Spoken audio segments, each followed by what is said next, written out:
ഓം ശാന്തി 21-1-2025 പ്രഭാതമുരളി. മധുരമായ കുട്ടികളെ, അതിരാവിലെ എഴുന്നേറ്റ് ബാബയോട് മധുരമായി ആത്മീയ സംഭാഷണം നടത്തൂ. ബാബ നൽകുന്ന പഠിപ്പിനെ അയവിറക്കിക്കൊണ്ടിരിക്കൂ. ചോദ്യം: മുഴുവൻ ദിവസവും സന്തോഷത്തിലിരിക്കുന്നതിന് ഏത് യുക്തിയാണ് രക്ഷിക്കേണ്ടത്? ഉത്തരം: ദിവസവും അമൃതവേളയിൽ എഴുന്നേറ്റ് ജ്ഞാനത്തിന്റെ കാര്യങ്ങളിൽ ആനന്ദിക്കൂ. സ്വയം സ്വയത്തോട് സംസാരിക്കൂ. മുഴുവൻ ഡ്രാമയുടെയും ആദി മധ്യ അന്ത്യത്തെക്കുറിച്ച് സ്മരിക്കൂ. ബാബയെ ഓർമ്മിക്കൂ. എങ്കിൽ മുഴുവൻ ദിവസവും സന്തോഷത്തിൽ കഴിയാം. വിദ്യാർത്ഥികൾ തങ്ങളുടെ പഠിപ്പിന്റെ റിഹേഴ്സൽ ചെയ്യുന്നു. നിങ്ങൾ കുട്ടികളും തന്റെ റിഹേഴ്സൽ നടത്തൂ. ഗീതം: മനുഷ്യൻ ഇന്ന് ഇരുട്ടിലാണ്. ഓം ശാന്തി. മധുരമധുരമായ കളഞ്ഞുപോയി തിരികെ കിട്ടിയ കുട്ടികൾ ഗീതം കേട്ടുവല്ലോ. നിങ്ങൾ ഭഗവാന്റെ കുട്ടികളല്ലേ? ഭഗവാൻ നമുക്ക് വഴി കാണിച്ചു തന്നുകൊണ്ടിരിക്കുകയാണ് എന്ന് നിങ്ങൾ മനസ്സിലാക്കി. ഞങ്ങൾ ഇരുട്ടിലാണെന്ന് പറഞ്ഞ് അവർ വിളിച്ചുകൊണ്ടിരിക്കുകയാണ്. കാരണം ഭക്തിമാർഗം അന്ധകാരത്തിന്റേത് തന്നെയാണ്. ഞങ്ങൾ അങ്ങയെ കാണുന്നതിന് വേണ്ടി അലഞ്ഞുകൊണ്ടിരിക്കുകയാണ് എന്ന് ഭക്തർ പറയുന്നു. ഇടയ്ക്ക് തീർത്ഥസ്ഥാനങ്ങളിൽ, ഇടയ്ക്ക് ദാനപുണ്യം ചെയ്ത് മന്ത്രം ജപിക്കുന്നു. അനേക പ്രകാരത്തിലുള്ള മന്ത്രങ്ങൾ നൽകുന്നു. എന്നിട്ടും ഞങ്ങൾ ഇരുട്ടിലാണെന്ന് ചിലർ മനസ്സിലാക്കുന്നില്ല. വെളിച്ചം എന്ത് വസ്തുവാണ്? ഒന്നും തന്നെ മനസ്സിലാക്കുന്നില്ല. കാരണം ഇരുട്ടിലാണ്. ഇപ്പോൾ നിങ്ങൾ ഇരുട്ടിലല്ല. നിങ്ങളാണ് വൃക്ഷത്തിൽ ആദ്യമാദ്യം വരുന്നത്. പുതിയ ലോകത്തു പോയി രാജ്യം ഭരിക്കുന്നു. പിന്നീട് പടികൾ ഇറങ്ങുന്നു. ഇതിനിടയ്ക്ക് ഇസ്ലാമി, ബോധി, ക്രിസ്ത്യൻ എന്നിവർ വരുന്നു. ഇപ്പോൾ ബാബ വീണ്ടും തൈ നട്ടുകൊണ്ടിരിക്കുകയാണ്. അതിരാവിലെ എഴുന്നേറ്റ് ഇങ്ങനെ ജ്ഞാനത്തിന്റെ കാര്യങ്ങളിൽ ആനന്ദിക്കണം. ഇത് വളരെ അത്ഭുതകരമായ നാടകമാണ്. ഈ നാടകത്തിന്റെ ഫിലിം റീലിന്റെ കാലാവധി 5000 വർഷമാണ്. സത്യയുഗത്തിന്റെ ആയുസ്സിത്ര, ത്രേതായുഗത്തിന്റെ ആയുസ്സിത്ര. ബാബയിൽ ഈ മുഴുവൻ ജ്ഞാനവും ഉണ്ടല്ലോ. ലോകത്ത് വേറെ ആർക്കും ഇതറിയുകയില്ല. അതിനാൽ കുട്ടികൾ അതിരാവിലെ എഴുന്നേറ്റ് സന്തോഷത്തോടുകൂടി ബാബയെ ഓർമ്മിക്കുകയും ജ്ഞാനം സ്മരിക്കുകയും വേണം. ഇപ്പോൾ നമ്മൾ മുഴുവൻ ഡ്രാമയുടെയും ആദി മധ്യ അന്ത്യത്തെക്കുറിച്ച് അറിഞ്ഞു. കൽപ്പത്തിന്റെ ആയുസ് തന്നെ 5000 വർഷമാണെന്ന് ബാബ പറയുന്നു. 1,00,000 വർഷമെന്ന് മനുഷ്യർ പറയുന്നു. ബാബ എന്ത് പഠിപ്പാണോ നൽകുന്നത് അതിനെ വീണ്ടും അയവിറക്കണം. റിഹേഴ്സൽ നടത്തണം. വിദ്യാർത്ഥികൾ പഠിപ്പ് റിഹേഴ്സൽ ചെയ്യാറുണ്ടല്ലോ. നിങ്ങൾ മധുരമധുരമായ കുട്ടികൾ ഡ്രാമയുടെ മുഴുവൻ രഹസ്യത്തെയും മനസ്സിലാക്കി. ഇത് അനാദി അവിനാശി ഡ്രാമയാണെന്ന് വളരെ സഹജ രീതിയിൽ ബാബ മനസ്സിലാക്കി തരുന്നു. ഇതിൽ ജയിക്കുന്നു, പിന്നീട് തോൽക്കുകയും ചെയ്യുന്നു. ഇപ്പോൾ ചക്രം പൂർത്തിയായി. ഇപ്പോൾ നമുക്ക് വീട്ടിലേക്ക് പോകണം. ബാബയുടെ നിർദ്ദേശം ലഭിച്ചിരിക്കുന്നു. എന്നെ ഓർമ്മിക്കൂ. ഈ ഡ്രാമയുടെ ജ്ഞാനം ഒരു ബാബ മാത്രമാണ് നൽകുന്നത്. നാടകം ഒരിക്കലും ലക്ഷക്കണക്കിന് വർഷമൊന്നും ഉണ്ടാകുന്നില്ല. ആർക്കും തന്നെ ഓർമ്മിക്കാൻ സാധിക്കില്ല. 5000 വർഷത്തിന്റെ ചക്രമാണ്. ഇതെല്ലാം നിങ്ങളുടെ ബുദ്ധിയിലുണ്ട്. ജയത്തിന്റെയും തോൽവിയുടെയും വളരെ നല്ല കളിയാണ്. അതിരാവിലെ എഴുന്നേറ്റ് ഇങ്ങനെയുള്ള ചിന്ത നടക്കണം. ബാബ നമുക്ക് രാവണനിൽ നിന്ന് വിജയം നേടിത്തരുന്നു. അതിരാവിലെ എഴുന്നേറ്റ് ഇങ്ങനെയുള്ള കാര്യങ്ങൾ സ്വയത്തോട് സംസാരിക്കുകയാണെങ്കിൽ ശീലമായി മാറും. ഈ പരിധിയില്ലാത്ത നാടകം വേറെ ആർക്കും അറിയുകയില്ല. അഭിനേതാവായിട്ടു കൂടി ആദിമധ്യ അന്ത്യത്തെക്കുറിച്ച് അറിയുന്നില്ല. ഇപ്പോൾ നമ്മൾ ബാബയിലൂടെ യോഗ്യതയുള്ളവരായി മാറിക്കൊണ്ടിരിക്കുന്നു. ബാബ തന്റെ കുട്ടികളെ തനിക്ക് സമാനം ആക്കുന്നു. തനിക്ക് സമാനം മാത്രമല്ല, ബാബ തന്റെ കുട്ടികളെ തന്റെ തോളിൽ കയറ്റി ഇരുത്തുന്നു. ബാബയ്ക്ക് കുട്ടികളോട് വളരെയധികം സ്നേഹമുണ്ട്. മധുരമധുരമായ കുട്ടികളെ, ഞാൻ നിങ്ങളെ വിശ്വത്തിന്റെ അധികാരിയാക്കി മാറ്റുന്നുവെന്ന് വളരെ നല്ല രീതിയിൽ മനസ്സിലാക്കി തരുന്നു. ഞാനാകുന്നില്ല, നിങ്ങൾ കുട്ടികളെയാണ് ആക്കുന്നത്. നിങ്ങൾ കുട്ടികളെ പുഷ്പമാക്കി മാറ്റി പിന്നീട് ടീച്ചറായി മാറി പഠിപ്പിക്കുന്നു. പിന്നീട് സദ്ഗതി നൽകുന്നതിന് വേണ്ടി ജ്ഞാനം നൽകി നിങ്ങളെ ശാന്തിധാം, സുഖധാമത്തിന്റെ അധികാരിയാക്കി മാറ്റുന്നു. ഞാനാണെങ്കിൽ നിർവാണധാമത്തിൽ ഇരിക്കുന്നു. ലൗകിക അച്ഛനും പരിശ്രമിച്ച് ധനം ശേഖരിച്ച് എല്ലാം കുട്ടികൾക്ക് നൽകി സ്വയം വാനപ്രസ്ഥത്തിലേക്ക് പോയി ഭജന തുടങ്ങിയവ ചെയ്യുന്നു. പക്ഷെ ഇവിടെയാണെങ്കിൽ ബാബ പറയുന്നു, അഥവാ വാനപ്രസ്ഥാവസ്ഥയാണെങ്കിൽ കുട്ടികൾക്ക് മനസ്സിലാക്കി കൊടുത്ത് നിങ്ങൾ ഈ സർവീസിൽ മുഴുകണം. പിന്നീട് ഗൃഹസ്ഥ വ്യവഹാരത്തിൽ കുടുങ്ങരുത്. നിങ്ങൾ തന്റെയും മറ്റുള്ളവരുടെയും മംഗളം ചെയ്തുകൊണ്ടിരിക്കൂ. ഇപ്പോൾ നിങ്ങളുടെ എല്ലാവരുടെയും വാനപ്രസ്ഥ അവസ്ഥയാണ്.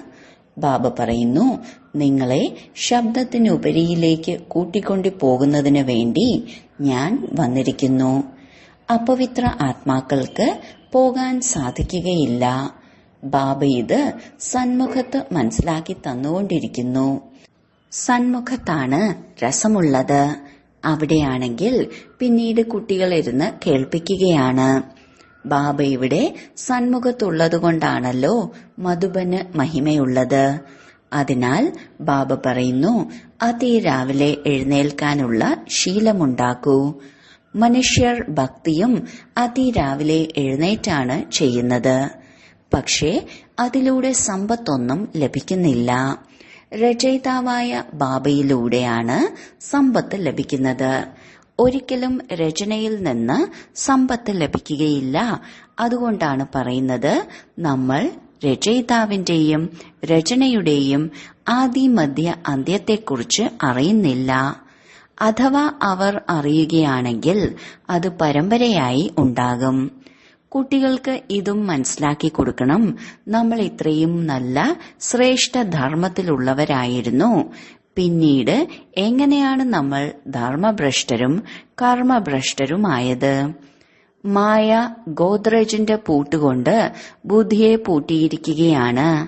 അതുകൊണ്ട് ഭഗവാനെ പറയുന്നു, അങ്ങ് ബുദ്ധിവാന്മാരുടെ ബുദ്ധിയാണ്. ഇവരുടെ ബുദ്ധിയുടെ പൂട്ട് തുറക്കൂ. ഇപ്പോഴാണെങ്കിൽ ബാബ സന്മുഖത്ത് മനസ്സിലാക്കി തന്നുകൊണ്ടിരിക്കുന്നു, ഞാൻ ജ്ഞാനസാഗരമാണ്. നിങ്ങൾക്ക് ഇദ്ദേഹത്തിലൂടെ മനസ്സിലാക്കി തരുന്നു. ഏത് ജ്ഞാനം? ഒരു മനുഷ്യനും നൽകാൻ കഴിയാത്ത ഈ സൃഷ്ടിയുടെ ആദിമധ്യ അന്ത്യത്തിന്റെ ജ്ഞാനം. ബാബ പറയുന്നു, സത്സംഗം മുതലായവയിൽ പോകുന്നതിനേക്കാൾ ഭേദം സ്കൂളിൽ പോയി പഠിക്കുന്നതാണ്. പഠിപ്പ് വരുമാന മാർഗമാണ്. സത്സംഗങ്ങളിൽ നിന്ന് ഒന്നും തന്നെ ലഭിക്കുന്നില്ല. ദാനപുണ്യം ചെയ്യൂ, ഇത് ചെയ്യൂ, സമ്മാനം നൽകൂ, ചിലവ് തന്നെ ചിലവ്. പൈസയും വെക്കുന്നു, ശിരസ്സും കുനിക്കുന്നു, ചെരുപ്പും തേഞ്ഞു പോകുന്നു. ഇപ്പോൾ നിങ്ങൾ കുട്ടികൾക്ക് ഏത് ജ്ഞാനമാണോ ലഭിച്ചുകൊണ്ടിരിക്കുന്നത് അതിനെ ഓർമ്മിക്കുന്നതിന്റെ ശീലം കൊണ്ടുവരൂ. മറ്റുള്ളവർക്കും മനസ്സിലാക്കി കൊടുക്കണം. ബാബ പറയുന്നു, ഇപ്പോൾ നിങ്ങളുടെ ആത്മാവിന് ബൃഹസ്പതി ദശയാണ്. വൃക്ഷപതിയായ ഭഗവാൻ നിങ്ങളെ പഠിപ്പിച്ചുകൊണ്ടിരിക്കുകയാണ്. നിങ്ങൾക്ക് വളരെയധികം സന്തോഷം ഉണ്ടായിരിക്കണം. ഭഗവാൻ നമ്മളെ പഠിപ്പിച്ച് ഭഗവാനും ഭഗവതിയുമാക്കി മാറ്റുന്നു. ഹായ്, ഇങ്ങനെയുള്ള ബാബയെ എത്രത്തോളം ഓർമ്മിക്കുന്നുവോ അത്രത്തോളം വികർമ്മം വിനാശമാകും.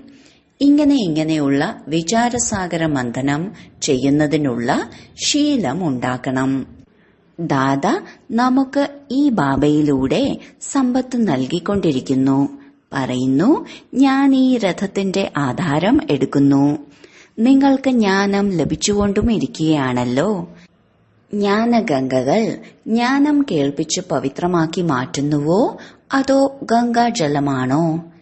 ഇപ്പോൾ ബാബ പറയുന്നു, കുട്ടികളെ, നിങ്ങൾ ഭാരതത്തിന്റെ സത്യമായ സേവനം ചെയ്യുകയാണ്. ആ സാമൂഹിക സേവകരാണെങ്കിൽ പരിധിയുള്ള സേവനമാണ് ചെയ്യുന്നത്. ഇത് സത്യമായ ആത്മീയ സേവനമാണ്. ഭഗവാനുവാച, ബാബ പറയുന്നു, ഭഗവാൻ പുനർജന്മ രഹിതനാണ്. ശ്രീകൃഷ്ണൻ പൂർണമായും 84 ജന്മങ്ങൾ എടുക്കുന്നുണ്ട്. ഗീതയിൽ കൃഷ്ണന്റെ പേര് വെച്ചിരിക്കുന്നു. നാരായണന്റെ പേര് എന്തുകൊണ്ട് വെച്ചില്ല? കൃഷ്ണൻ തന്നെയാണ് നാരായണനായി മാറുന്നതെന്ന് ആർക്കും അറിയില്ല. ശ്രീകൃഷ്ണൻ രാജകുമാരനായിരുന്നു. പിന്നീട് രാധയുമായി സ്വയംവരം ഉണ്ടായി. ഇപ്പോൾ നിങ്ങൾ കുട്ടികൾക്ക് ജ്ഞാനം ലഭിച്ചിരിക്കുന്നു.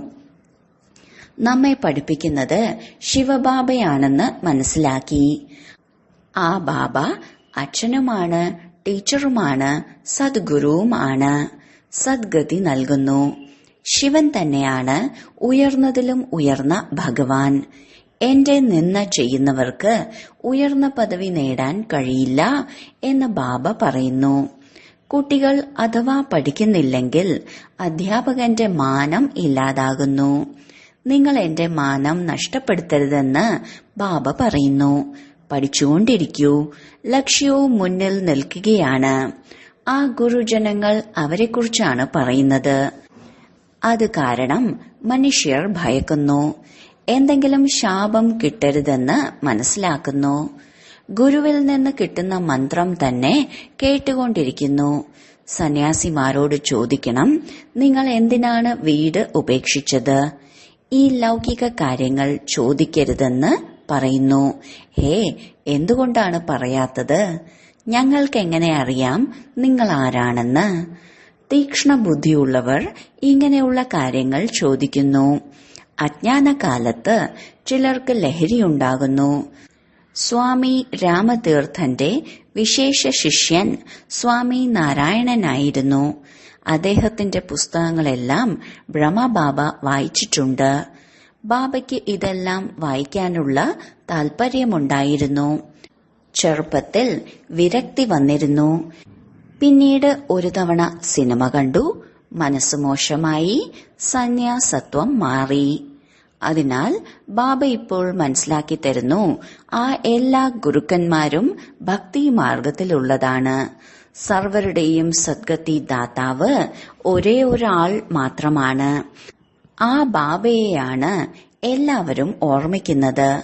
പാടുന്നുമുണ്ട്, എന്റേത് ഒരേ ഒരു ഗിരിധര ഗോപാലനാണ്, രണ്ടാമതൊരാളില്ല എന്ന്. ഗിരിധരനെന്ന് കൃഷ്ണനെയാണ് പറയുന്നത്. വാസ്തവത്തിൽ ഈ ഗ്ലാനി അനുഭവിക്കുന്നത് ഈ ബ്രഹ്മാവാണ്. കൃഷ്ണന്റെ ആത്മാവ് ഗ്രാമത്തിന്റെ ബാലൻ എപ്പോഴാണോ തമോപ്രധാനമാകുന്നത് അപ്പോഴാണ് ഗ്ലാനി അനുഭവിക്കുന്നത്. യഥാർത്ഥത്തിൽ കൃഷ്ണന്റെ ആത്മാവ് ഇതുതന്നെയല്ലേ? ഗ്രാമത്തിൽ പാലിക്കപ്പെട്ടതാണ്. വഴിപോക്കനായ ബ്രാഹ്മണൻ കുടുങ്ങി. അർത്ഥം, ബാബ പ്രവേശിച്ചു. വളരെയധികം ഗ്ലാനി അനുഭവിച്ചു. അമേരിക്ക വരേക്കും ശബ്ദമെത്തി. അത്ഭുതകരമായ ഡ്രാമയാണ്. ഇപ്പോൾ നിങ്ങൾ അറിയുമ്പോൾ സന്തോഷമുണ്ടാകുന്നു. ഇപ്പോൾ ബാബ മനസ്സിലാക്കി തരുന്നു, ഈ ചക്രം കറങ്ങുന്നത് എങ്ങനെയാണ്. നമ്മൾ ബ്രാഹ്മണനായിരുന്നു, പിന്നീട് എങ്ങനെ ദേവത ക്ഷത്രിയൻ ആയി മാറി. ഇത് 84ന്റെ ചക്രമാണ്. ഇത് മുഴുവൻ സ്മൃതിയിൽ വയ്ക്കണം. രചയിതാവിന്റെയും രചനയുടെയും ആദി മധ്യ അന്ത്യത്തെക്കുറിച്ച് അറിയണം. ഇത് വേറെ ആർക്കും അറിയില്ല. നമ്മൾ വിശ്വത്തിന്റെ അധികാരിയായി മാറുന്നു. ഇതിൽ യാതൊരു തരത്തിലുമുള്ള ബുദ്ധിമുട്ടും ഇല്ല എന്ന് നിങ്ങൾ കുട്ടികൾ മനസ്സിലാക്കി. ഏതെങ്കിലും ആസനത്തിലിരിക്കൂ എന്നൊന്നും പറയില്ല. ഹഠയോഗം പഠിപ്പിക്കുന്നത് എങ്ങനെയാണെന്നുള്ള കാര്യമൊന്നും ചോദിക്കരുത്. ചിലരുടെ തല പോലും തകരാറിലാകുന്നു. ബാബ വളരെ സഹജമായി വരുമാനം ഉണ്ടാക്കി തരുന്നു. ഇത് 21 ജന്മത്തേക്കുള്ള സത്യമായ ശേഖരണമാണ്. കൈവെള്ളയിലാണ് നിങ്ങളുടെ സ്വർഗം. ബാബ കുട്ടികൾക്ക് വേണ്ടി സ്വർഗത്തിന്റെ സമ്മാനം കൊണ്ടുവരുന്നു. ഇങ്ങനെ ഒരു മനുഷ്യനും പറയാൻ സാധിക്കില്ല. ബാബ തന്നെയാണ് പറയുന്നത്. ഇദ്ദേഹത്തിന്റെ ആത്മാവ് കേൾക്കുന്നു. അതിനാൽ കുട്ടികൾ അതിരാവിലെ എഴുന്നേറ്റ് ഇങ്ങനെയുള്ള സങ്കല്പം എടുക്കണം. ഭക്തജനങ്ങളും അതിരാവിലെ ഗുപ്തമാല കറക്കുന്നു. അതിനെ ഗോമുഖം എന്ന് പറയുന്നു. അതിനകത്ത് കൈ ഇട്ട് മാല കറക്കുന്നു. രാമ രാമ രാമ വാദ്യം മുഴക്കുന്നത് പോലെ. വാസ്തവത്തിൽ ഗുപ്തം ഇതാണ്. ബാബയെ ഓർമ്മിക്കുക. ഇതിനെയാണ് അജപാജാപം എന്ന് പറയുന്നത്. സന്തോഷമുണ്ടായിരിക്കണം. വളരെ അത്ഭുതകരമായ ഡ്രാമയാണ്. ഇത് പരിധിയില്ലാത്ത നാടകമാണ്. ഇത് നിങ്ങളുടെ അല്ലാതെ വേറെ ആരുടെയും ബുദ്ധിയിൽ ഇല്ല. നിങ്ങളിലും നമ്പർ ക്രമമനുസരിച്ചാണ്. വളരെ ഈസിയാണ്. നമ്മളെ ഇപ്പോൾ ഭഗവാനാണ് പഠിപ്പിക്കുന്നത്. കേവലം ഭഗവാനെ മാത്രം ഓർമ്മിക്കണം. ബാബയിലൂടെയാണ് സമ്പത്തും ലഭിക്കുന്നത്. ഈ ബ്രഹ്മബാബയാണെങ്കിൽ എല്ലാം വളരെ പെട്ടെന്ന് ഉപേക്ഷിച്ചു. കാരണം ബാബ പ്രവേശിച്ചുവല്ലോ. എല്ലാം ഈ മാതാക്കൾക്ക് അർപ്പിച്ചു. ബാബ പറഞ്ഞു, ഇത്രയും വലിയ സ്ഥാപനയാണ് ചെയ്യുന്നത്. എല്ലാം ഈ സേവനത്തിന് ഉപയോഗിക്കൂ. ഒരു പൈസ പോലും ആർക്കും കൊടുക്കരുത്. ഇത്രയും നഷ്ടമോഹ ആവണം. വളരെ ഉയർന്ന ലക്ഷ്യമാണ്. മീര മോശമായ വികാരി കുലത്തിലെ മര്യാദകൾ ഉപേക്ഷിച്ചതിലൂടെ അവരുടെ പേര് പ്രശസ്തമായി. ഞങ്ങൾ വിവാഹം കഴിക്കുന്നില്ല എന്ന് ഈ പെൺകുട്ടികളും പറഞ്ഞു. ലക്ഷാപതിയാകട്ടെ, എന്തു തന്നെ ആയിക്കോട്ടെ, ഞങ്ങൾ പരിധിയില്ലാത്ത ബാബയിൽ നിന്ന് സമ്പത്തെടുക്കും. അതുകൊണ്ട് ഇങ്ങനെയുള്ള ലഹരി കയറണം. പരിധിയില്ലാത്ത ബാബയിരുന്ന് കുട്ടികളെ അലങ്കരിക്കുന്നു. ഇതിൽ പൈസയുടെ ഒന്നും ആവശ്യമില്ല. വിവാഹ ദിവസം വനവാസത്തിൽ ഇരുത്തുന്നു. പഴയ കീറിയ വസ്ത്രങ്ങൾ അണിയിക്കുന്നു. പിന്നീട് വിവാഹശേഷം പുതിയ വസ്ത്രം, ആഭരണം മുതലായവ അണിയിക്കുന്നു. ഈ ബാബ പറയുന്നു, ഞാൻ നിങ്ങളെ ജ്ഞാനരത്നങ്ങളാൽ അലങ്കരിക്കുന്നു. പിന്നീട് നിങ്ങൾ ഈ ലക്ഷ്മി നാരായണനായി മാറും. ഇങ്ങനെ വേറെ ആർക്കും പറയാൻ സാധിക്കില്ല. ബാബ തന്നെയാണ് വന്ന് പവിത്ര പ്രവൃത്തി മാർഗം സ്ഥാപിക്കുന്നത്. അതുകൊണ്ട് വിഷ്ണുവിന് 4 കൈകൾ കാണിച്ചിരിക്കുന്നു. ശങ്കറിന്റെ കൂടെ പാർവതി, ബ്രഹ്മാവിന്റെ കൂടെ സരസ്വതി കാണിച്ചിരിക്കുന്നു. ഇപ്പോൾ ബ്രഹ്മാവിന് ഭാര്യയൊന്നുമില്ല. ഇവർ ബാബയുടേതായതാണ്.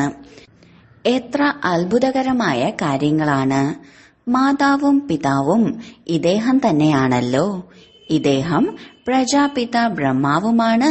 പിന്നീട് ഇദ്ദേഹത്തിലൂടെ ബാബ രക്ഷിക്കുമ്പോൾ മാതാവുമായി. സരസ്വതി ബ്രഹ്മാവിന്റെ പുത്രിയാണെന്ന് പാടുന്നുമുണ്ട്. ഈ എല്ലാ കാര്യങ്ങളും ബാബ ഇരുന്ന് മനസ്സിലാക്കി തരുന്നു. എങ്ങനെയാണോ ബാബ അതിരാവിലെ എഴുന്നേറ്റ് വിചാരസാഗര മന്ഥനം ചെയ്യുന്നത്, കുട്ടികളും ഫോളോ ചെയ്യണം. നിങ്ങൾ കുട്ടികൾക്കറിയാം, വിജയത്തിന്റെയും തോൽവിയുടെയും ഈ കളി ഉണ്ടാക്കപ്പെട്ടതാണ്. ഇത് കാണുമ്പോൾ സന്തോഷമുണ്ടാകണം, വെറുപ്പ് വരരുത്. നമ്മൾ ഇതെല്ലാം മനസ്സിലാക്കി മുഴുവൻ ഡ്രാമയുടെയും ആദിമധ്യ അന്ത്യത്തെക്കുറിച്ച് അറിഞ്ഞു കഴിഞ്ഞു. പിന്നെ വെറുപ്പിന്റെ കാര്യം തന്നെ ഇല്ല. നിങ്ങൾ കുട്ടികൾ പരിശ്രമിക്കുകയും വേണം. ഗൃഹസ്ഥ വ്യവഹാരത്തിൽ ഇരിക്കണം. പവിത്രമാകുന്നതിനുള്ള ദൃഢസങ്കല്പം എടുക്കണം. ഞങ്ങൾ ജോഡികൾ ഒരുമിച്ചിരുന്ന് പവിത്ര ലോകത്തിന്റെ അധികാരിയായി മാറും. പിന്നീട് ചിലരാണെങ്കിൽ തോറ്റുപോകുന്നുമുണ്ട്. ബാബയുടെ കയ്യിൽ ഒരു ശാസ്ത്രവും ഇല്ല. ഇത് ശിവബാബയാണ് പറയുന്നത്. ഞാൻ ഈ ബ്രഹ്മാവിലൂടെ നിങ്ങൾക്ക് എല്ലാ വേദശാസ്ത്രങ്ങളുടെയും സാരം കേൾപ്പിക്കുകയാണ് എന്ന്. കൃഷ്ണനല്ല. എത്ര വ്യത്യാസമാണ്. ശരി, വളരെ കാലത്തെ വേർപാടിന് ശേഷം തിരിച്ചു കിട്ടിയ മധുരമധുരമായ കുട്ടികളെ പ്രതി മാതാവും പിതാവുമായ ബാബ്ദാദയുടെ സ്നേഹസ്മരണയും പുലർക്കാല വന്ദനവും. ആത്മീയ അച്ഛന്റെ ആത്മീയ കുട്ടികൾക്ക് നമസ്കാരം. ധാരണയ്ക്കുള്ള മുഖ്യസാരം: 1. പഠിപ്പിൽ പൂർണ്ണ ശ്രദ്ധ നൽകണം. അച്ഛൻ, ടീച്ചർ, സദ്ഗുരുവിന്റെ നിന്ദ ഉണ്ടാകുന്ന തരത്തിൽ ഒരു കർമ്മവും ചെയ്യരുത്. മാനം നഷ്ടപ്പെടുന്ന രീതിയിലുള്ള ഒരു കർമ്മവും ചെയ്യരുത്. 2. വിചാരസാഗര മന്ഥനം ചെയ്യുന്നതിന്റെ ശീലമുണ്ടാക്കണം. ബാബയിൽ നിന്ന് ഏത് ജ്ഞാനമാണോ ലഭിച്ചത് അതിനെ ഓർമ്മിച്ച് അപാര സന്തോഷത്തിലിരിക്കണം. ആരോടും വെറുപ്പ് ഉണ്ടാകരുത്. വരദാനം: സമ്പൂർണതയുടെ പ്രകാശത്തിലൂടെ അജ്ഞാനത്തിന്റെ പർദ്ദ നീക്കുന്ന സെർച്ച് ലൈറ്റായി ഭവിക്കട്ടെ. ഇപ്പോൾ പ്രത്യക്ഷതയുടെ സമീപത്ത് വന്നുകൊണ്ടിരിക്കുകയാണ്. അതിനാൽ അന്തർമുഖിയായി മാറി ഗുപ്ത അനുഭവങ്ങളുടെ രത്നങ്ങളാൽ സ്വയത്തെ നിറവുള്ളതാക്കൂ. അങ്ങനെയുള്ള സെർച്ച് ലൈറ്റായി മാറൂ. താങ്കളുടെ സമ്പൂർണതയുടെ പ്രകാശത്തിലൂടെ അജ്ഞാനത്തിന്റെ പർദ്ദ നീങ്ങട്ടെ. എന്തുകൊണ്ടെന്നാൽ താങ്കൾ ഭൂമിയിലെ നക്ഷത്രങ്ങൾ ഈ വിശ്വത്തെ അലച്ചിലിൽ നിന്ന് രക്ഷപ്പെടുത്തി സുഖമയമായ ലോകം, സ്വർണിമ ലോകം നിർമ്മിക്കുന്നവരാണ്. താങ്കൾ പുരുഷോത്തമ ആത്മാക്കൾ വിശ്വത്തിന് സുഖശാന്തിയുടെ ആശ്വാസം നൽകുന്നതിന് നിമിത്തമാണ്. സ്ലോഗൻ: മായയുടെയും പ്രകൃതിയുടെയും ആകർഷണത്തിൽ നിന്ന് അകലം പാലിക്കൂ. എങ്കിൽ സദാ ഹർഷിതരായിരിക്കാം. തന്റെ ശക്തിശാലി മനസ്സിലൂടെ സകാശ് കൊടുക്കുന്നതിന്റെ സേവനം ചെയ്യൂ. മനസ്സിൽ സദാ ശുഭഭാവനയും ശുഭ ആശീർവാദങ്ങളും കൊടുക്കുന്നതിന്റെ അഭ്യാസം ഉണ്ടെങ്കിൽ മനസ്സാ താങ്കൾ ബിസിയായിരിക്കും. മനസ്സിലുള്ള അലച്ചിലുകൾ സ്വതവേ തന്നെ ഒഴിയും. തന്റെ പുരുഷാർത്ഥത്തിൽ എപ്പോഴെങ്കിലും നിരാശയുണ്ടാവുക സംഭവ്യമല്ല. മാന്ത്രിക മന്ത്രം പോലെയാകും. ഓം ശാന്തി.